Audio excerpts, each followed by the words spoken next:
Hello my dear student. In this video we are discussing about the classification of load. तो शुरू करते हैं हम। सबसे पहले डिस्कस करते हैं कि लोड को किस तरीके से डिफाइन करेंगे। जैसे हमने फोर्स को डिफाइन किया था, तो लोड को हम कैसे डिफाइन करेंगे ये देख लेते हैं। तो load is defined as a external force acting upon a machine part. ठीक है, तो external force which is acting on a machine part, उसी को हम लोड कहते हैं। ठीक है, और तो इसका जो क्लासिफिकेशन है वो किस टाइप से किया जा सकता है। तो classification of load according to the nature of application, कि उसका जो एप्लीकेशन है उसके बेसिस पे इसको किस टाइप से क्लासीफाई किया गया है। तो दो तीन टाइप से किया गया है। एक तो हम जैसे कि डेड लोड या फिर हम स्टैटिक लोड भी कह सकते हैं, और दूसरा है हमारा फ्लक्चुएटिंग लोड या फिर डायनामिक लोड। इन दोनों में क्या फ़र्क है ये देख लेते हैं।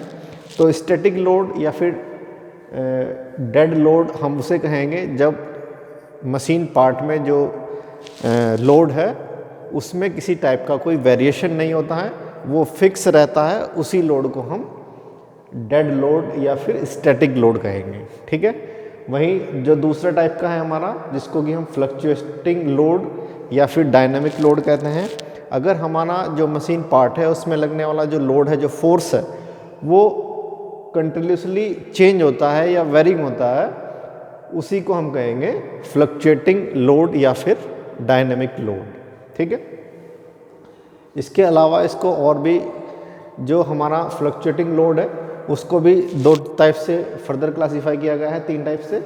एक है हमारा वेरिएबल लोड, और दूसरा है हमारा सडन अप्लाइड, और थर्ड है हमारा इम्पैक्ट लोड।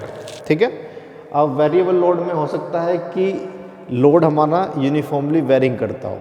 ठीक है, तो उस लोड को कहेंगे हम वेरिएबल लोड। और सडन अप्लाइड लोड हमारा होगा, जैसे मान लिया कहीं पर लोड हमारा शून्य है और फिर एकदम से हमारा लोड उस पर अप्लाई हो जाता है, तो उसी को हम कहेंगे सडन अप्लाइड या फिर शॉक लोड। ठीक है, a load is said to be a sudden applied और shock load when it is suddenly applied और removed। ठीक है, जिसको कि लोड को हम सडनली अप्लाई करते हैं उसी को हम कहेंगे सडनली अप्लाइड या फिर शॉक लोड। ठीक है, और दूसरा थर्ड है हमारा impact load. A load is said to be an impact load when it is applied with the some initial velocity. ठीक है, अगर लोड जब हम अप्लाई करते हैं उसमें कुछ इनिशियल वेलोसिटी रहती है, तो उसी को कहेंगे हम इम्पैक्ट लोड। ठीक है, जैसे कि हमारा हैमर काम करता है, तो वो एक इम्पैक्ट लोड का एग्जाम्पल है। और दूसरे टाइप से भी इसको क्लासीफाई कर सकते हैं हम लोड को, कि जो हमारा classification of load according to the effect produce on the member. तो मेंबर जिस पे अप्लाई हो रहा है उसमें किस टाइप का इफेक्ट प्रोड्यूस करता है, उसके बेसिस पे इसको क्लासीफाई किया गया है। तो फर्स्ट है हमारा tensile load. A load which tends to pull the member in the direction of application of load is called tensile load. ठीक है, तो जैसे हम किसी मेंबर पे लोड को अप्लाई करते हैं, जैसे सपोज हमारे पास ये एक मेंबर है, ठीक है, और इस पे हम फोर्स को अप्लाई करते हैं, और फोर्स हमारा क्या है कि जिस डायरेक्शन में हमने फोर्स को लगाया है उसी डायरेक्शन में हमारा पुल हो जाता है, उसी डायरेक्शन में हमारा ये कुछ इस टाइप से इसका फोर्स लगने के बाद हो जाता है ऐसे।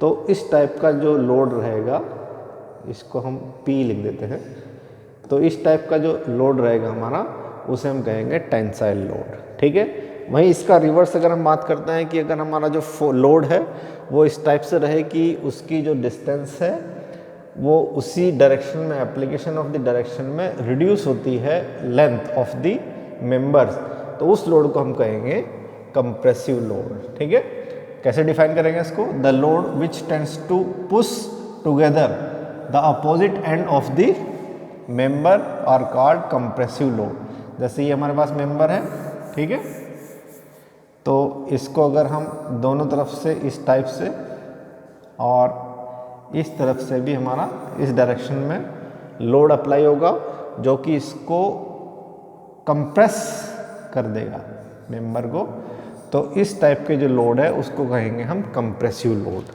ठीक है, नेक्स्ट है हमारा इसमें शेयरिंग लोड। ठीक है, तो the load which tends to causing sliding of a one face relative to the other. एक फेज़ हमारा दूसरे फेज़ पर स्लाइड करने के लिए जब हम फोर्स लगाते हैं, या फिर जैसे ये एक मेंबर है, इसके ऊपर एक और मेंबर है ये, ठीक है, और यहाँ पर हम फोर्स लगा रहे हैं इस डायरेक्शन में और इस मेंबर में फोर्स लगा रहे हैं इस डायरेक्शन में। तो जब हमारा एक मेंबर दूसरे मेंबर के ऊपर स्लाइड करने के लिए हम फोर्स लगाते हैं तो उसी टाइप के लोड को हम कहेंगे शेयरिंग लोड, ठीक है। नेक्स्ट है हमारा ट्विस्टिंग और टॉर्शनल लोड, बहुत ही इंपॉर्टेंट है। जैसा कि आपको हम इसमें बात कर लेते हैं, जैसे ये हमारे पास एक मेंबर है, ठीक है, ए बी ऐसे, ठीक है। अब इस मेंबर में हम फोर्स इंप्लीमेंट करते हैं किस टाइप से कि ये जो मेंबर है ये अपनी एक्सिस पे रोटेट हो जाए, ठीक है। तो उस टाइप का अगर हम लोड किसी मेंबर पे लगाते हैं तो उसी को कहेंगे हम टॉर्शनल लोड या फिर ट्विस्टिंग लोड, ठीक है। तो कैसे डिफाइन करेंगे? A load produce by a couple of applied at opposite end of the member tending to causes one end to rotate above its longitudinal axis relative to the other end, ठीक है, is called twisting और torsional load, ठीक है।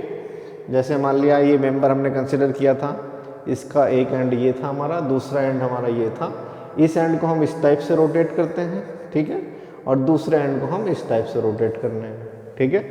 तो ये जो member है हमारा ये अपनी एक्सिस पे रोटेट हो जाएगा या फिर रोटेट होने का प्रयास करता है, अगर इस टाइप का लोड होता है तो उसी को कहते हैं हम ट्विस्टिंग लोड, ठीक है। लास्ट है हमारा एक्सियल लोड, ठीक है। तो एक्सियल लोड क्या होता है ये देख लेते हैं। एक्सियल लोड अगर when an object is loaded so far that the force is normal to the axis that is fixed, ठीक है। जैसे ये मेंबर हमने कंसिडर किया है और इस साइड से फिक्स हो गया, ठीक है।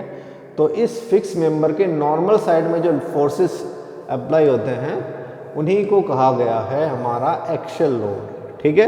अब ये एक्सियल लोड दो टाइप के हो सकते हैं, हो सकता है कि ये टेंसाइल लोड हो सकता है कि ये कंप्रेसिव लोड हो, ठीक है। तो compressive and tensile load are the type of axial load. Thank you.